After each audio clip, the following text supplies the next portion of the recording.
Driving School and Parinama Academy. Oh, I got it.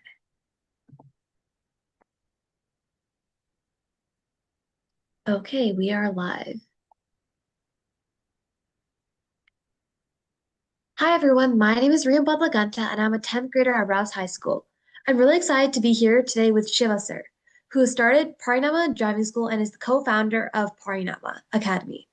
And we will be talking about the learner's permit, driver's license, and why starting driving early is so beneficial. So, Shiva sir, can you tell us more about yourself and what inspired you to start Parinama Driving School? It's a very interesting question. I think we have been having a lot of volunteers through the last 10 years. We started the academy, we focused a lot on education. And one of the key things I've been looking for is a holistic education. Holistic education here refers to cooking classes, dancing classes, things outside of what people want an educational institution or a learning institution to be associated with. We have been also working with some folks on getting kids prepared for track and field. Really, a lot of different dimensions. One of the dimensions that we found is we got a lot of teenagers who come to us. We have a responsibility to make them financially savvy. We want them to be able to cook some meals. We want them to be able to meditate. So we have a lot of ideas, and we got teenagers to experiment with. So obviously, we can try some of those. But the key idea is, the driving is one skill that is a lifelong skill, like swimming. You learn it once and you keep it with you. And one of the key thing is we have to be very defensive in driving. So a lot of schools teach about driving. We want the kids to be safe. We want them to use driving as a tool that helps them. And driving also gives you wings. Practically, you fly. Not fly off the wheels or the road, but fly in terms of you get independence, and with power comes responsibility. So we want the kids to use the responsibility of driving, but also use it in a way that it is beneficial. I also tell parents that when you have your kid driving, they can really help you in many things. They can go pick up the mail. They can pick up someone from hospital. There are lots and lots of practical stuff that you can do. And like you said, starting early is very important, because in this country and everywhere else, there is God and there is insurance. Insurance always looks for something called tenure of licensee, which means the amount of years you have had your license. So right now, when you get your permit, the insurance goes up by $0. Nothing happens, which is good, because you are not going to be adding any burden into the family's finance. But once you get a real license or a provisional license, it will increase by 1.5 times. And that's okay. That's okay for next 18 months. So, but after that, it starts decreasing. And you guys are good students. When you are good students, if you can show that you got A or good grades, insurance companies also give you discounts for that. So it's a lot of things that go in your favor when you start doing it much earlier. We'll talk about some of those classes of licenses later. But tell me one thing, have you got your permit yet? Yes, I actually got it today, actually. Oh, congratulations. So we always, call it a permit. People argue with us saying that they got a learner license. I correct it saying it's not a license, it's a permit. What I mean by that is you are not really authorized to drive by yourself. You are only authorized to have somebody else in the car, 18 or above. And you cannot drive without that adult with a license sitting besides you. So it's very important. A lot of people don't understand that. But even when you turn six, when you do get your license, we call it provincial license. It's not a real license. You really still can. It's called Class G restriction. Class G restriction means that you cannot drive in the night from 12 a.m. to 5 in the morning. You cannot have any teenager or anyone else other than just one person who's not related, which means that you can have 5 or 10 people in the car, but all of them have to be related to you. Only one unrelated person can be there. The last thing people don't understand is you cannot use your cell phone. Period. Period. There is no Bluetooth. There is no hands-free, nothing till you turn 18. No texting, no calling. People think it's fun that they can use. You cannot. As a teenager, you are not allowed to do that.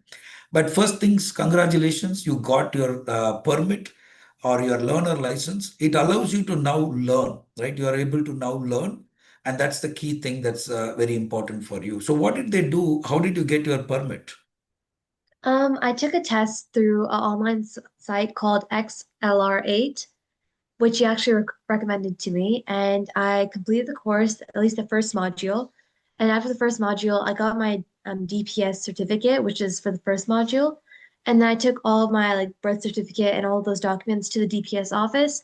They told me to do a biometric test, a vision test, and then they took a photo of me and they gave me a paper so far, which is my temporary learner's permit until it's time for my actual license to come. Got it. So the basic idea is, Texas is a big state. It has two different agencies. One is called DPS, Department of Public Safety, and DMV, Department of Motor Vehicle. Where you went, it's called DPS. They worry about people. They don't worry about your car. So they would be looking for, like you said, your birth certificate, your, social security card, immigration status, everything that they have to do to check you. And then, your biometrics, like you said, can you see properly? And do you have they take your fingerprints obviously, and things like that. So it's very critical that you get the permit or a learner's license, which you already have it now. Now that you have it, you are now authorized to learn with an adult or in a school. Like you said, we work with a partner for online driving school, but you can do anywhere. Like asable.com is a good one. There are many, many companies that can do it online.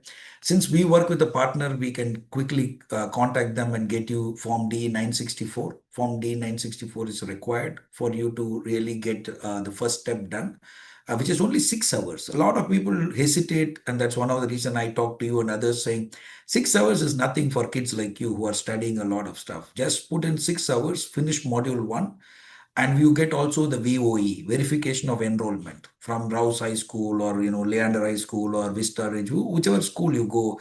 You need one document. Those are the only two documents you need from outside. D964 from a provider that you finish 6 hours, and the next module that you require is next document is VOE, verification of enrollment.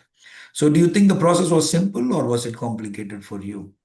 For me, it was simple, but I guess my parents had a little bit of a hard time gathering all the documents. But other than that, the test and the site was really easy to operate with, and it was easy to understand everything. Yeah, to your point, it's always the parents, right? They have to put in some effort. So if you go to, the site, which I'm showing right here, they have, learner license. This is what you got, Rima. And then you will get provincial license.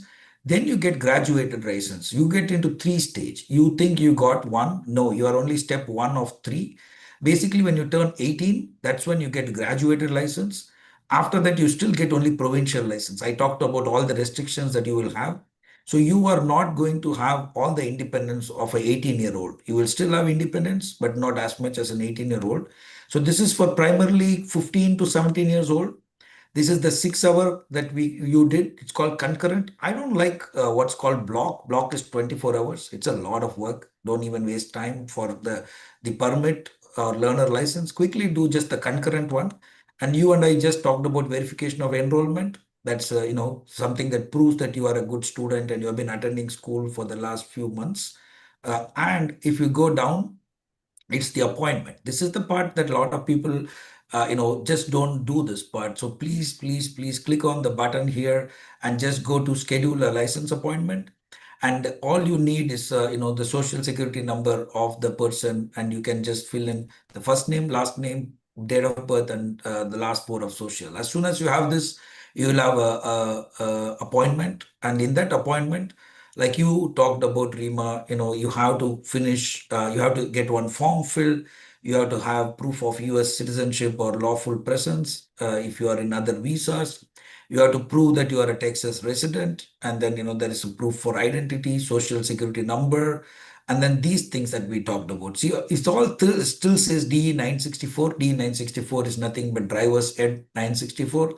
So you need, the ones that we issued is the one from the driving school, but parent taught you can also use that. But public schools also use that. So these are, and as you mentioned, there is also the biometric with signature and thumbprint and vision test and picture. So these are all things.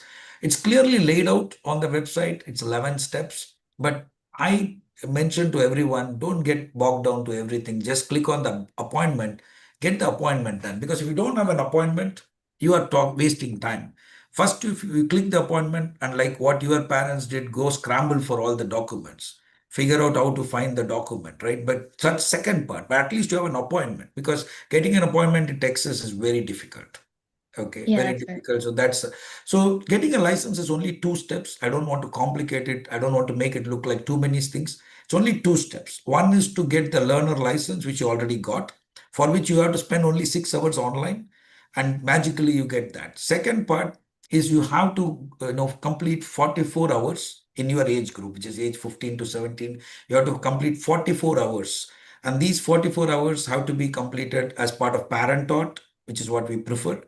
And out of that, 10 hours you have to drive in the night. 10 hours you have to drive in the night. And after this, maybe on the YouTube channel, we can post also the link to the log. You have to maintain your log file. And in that log file, every time you drive with your parent, you have to add that. You have to wait 6 months after you get the permit. So today is December 22nd. So you have to wait till June 22nd. On June 23rd, you can show up to the DPS office. You have to finish D 964 with 24 hours completed, and you have to have the log for 44 hours. Once you can prove the log, then you'll have the road test. But in the meantime, we are already in the process of getting approved at Parinama, which means that we can do your road test. And if we can do a road test, that means you don't have to go back to DPS. You can use the portal, and we can, if you pass the test, we'll be able to upload the document. But the road test is going to be something that's very critical. I always tell people that, the road test, we call it behind the wheel, because behind the wheel is where you're standing and learning. You have to learn certain concepts like parallel parking, turning into others, things like that. So those are really required there. Rima, I believe there is, a breakout room that's required for Lindsay. Yes, I get assigned her. Yes. Is there a way that if is there a way for me to do a breakout room like if you guys aren't here? Yes, after this call, or we will Okay. show you how to do it, and you need Okay. a code from us. Okay, cool. So Yeah, currently, please we are do. live streaming on YouTube about Oh, driving license. But sorry. after this session is done, we'll be able to help Okay. you with that. Thank you. No problem.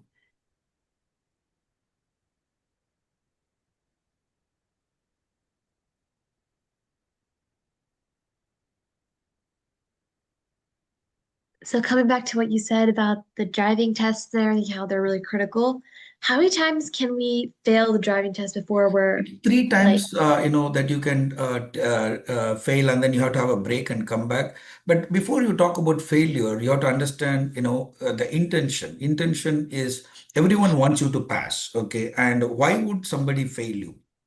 Typically they would fail you or not pass you if you do one of the following things. The first thing is, if you are hitting a curb, or if you are doing any dangerous activity, or a car has to swirl around you just to protect themselves or you, that is one of the reasons you would not pass the test. We don't like to use the word fail. We always say, not pass, but that's the first reason why you may not pass the test. Second reason you may not pass the test is if you do anything that violates law. What does violating law mean? If you don't stop at a stop sign, or if you don't stop at the red light, or if you're speeding. In Texas, speeding even 1 to 2 miles above the speed limit is considered violation of law. People think that you can go up to 5 miles over the speed limit. No, you cannot do that. By law, you cannot do that. That's something that people do not know, that you have to do. You have to make sure that you can do that. Could we make sure Kabir is given a breakout room? yes,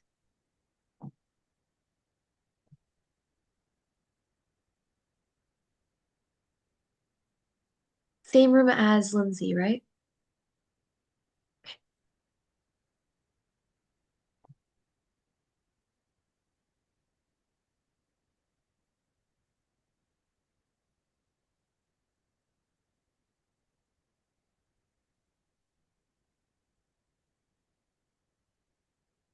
Okay.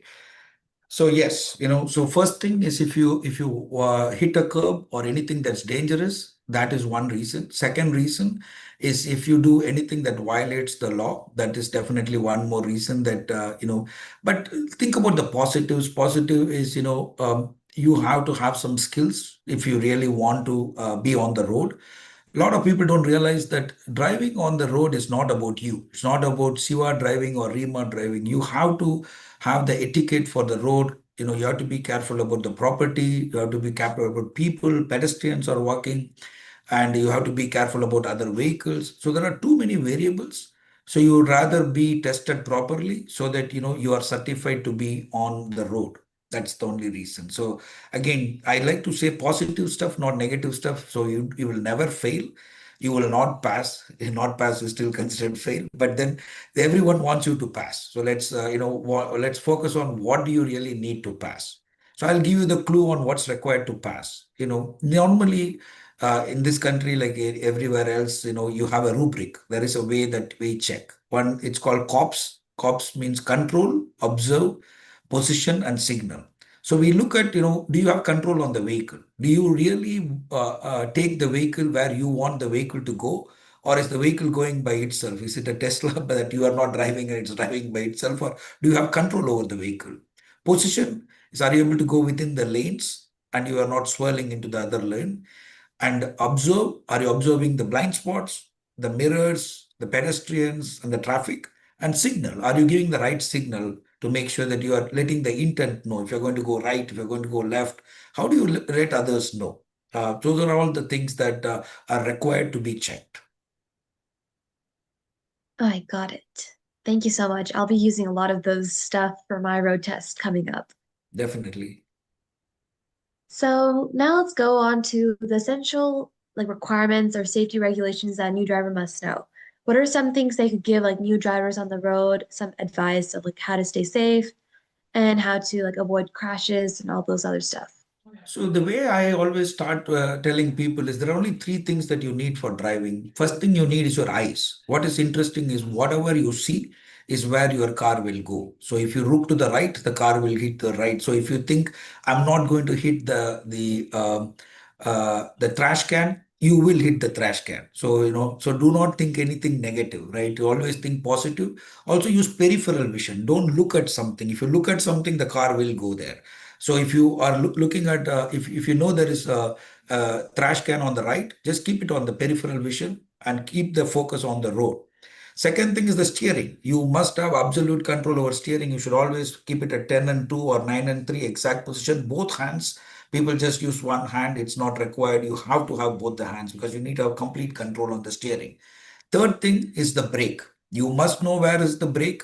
We teach something called kinesthetic learning through the legs. Your legs can see. It has eyes. You can really use your legs to feel. In panic, most of the people will hit accelerator because if I come and shout next to you, Rima, then you will press the accelerator. Everybody's first reaction is accelerator.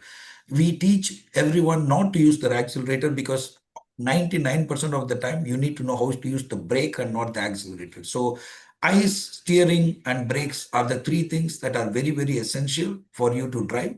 The last thing I say, like I told you at the beginning as well, is be very defensive. It's not about you. Don't assume somebody who's indicating that they're going to go right are going to go right. Some people would go a right indicator and go left. They're not crazy. Maybe they'll change their decision. You can yell at them. But at the end of the day, you have to protect yourself. So we always tell people that assume people will make a mistake and play along. It's okay. It's just a game. But be safe out there, right? That, like you said, we want you to be safe. We want you to have fun. And the last thing is, if you are going to go on long drives, do not drive more than 1.5 hours. Just take a break, go to a restroom break, have a coffee, or just walk around. You don't score a point by going, 30 minutes early to Dallas or Houston. It's okay. I always tell people, take some time. It's okay because the journey is more important than the destination. And it's very important that the driver is well rested. I drove the other day all the way from Austin to Indianapolis. It's about 16 hours, but we took about 1.5 days. We drove for like 8 hours with multiple stops. Then we slept in a nice hotel, woke up, and then, take your time. It's okay, right? You don't want to rush. You want everyone to be safe. So safety is the number one thing that we look for. Ah, sounds good. So that's all the questions that I have for you today. Thank you so much for joining us today. It was a pleasure What about talking to people you. who are 18 and above? When will we do that? And about people who are 25 and above, when we need to talk about their license too, right? Yes. So let's regroup very soon and let's talk about the license for everyone else. So let me recap with three different license types. The license today we discussed is for kids or teens between age 15 to 17. I think next time we will talk more about the same age group as well because we need to talk more about when to apply for them on their 15th birthday and blah blah. A lot of things that we can talk about. Second thing is anyone who's above 18 to 24, they just need to do 6 hours. You have to do 24 hours. They have to do only 6 hours. And if you're 25 and above, you don't need to do anything. You can just go to take a test. We'll talk about those categories next time. And, while you are learning, be safe out there and learn all the tips and tricks. And let's talk soon. Thank you, Rima. All right, thank you, sir. So Have a good everyone, one. like you guys heard, there's going to be a part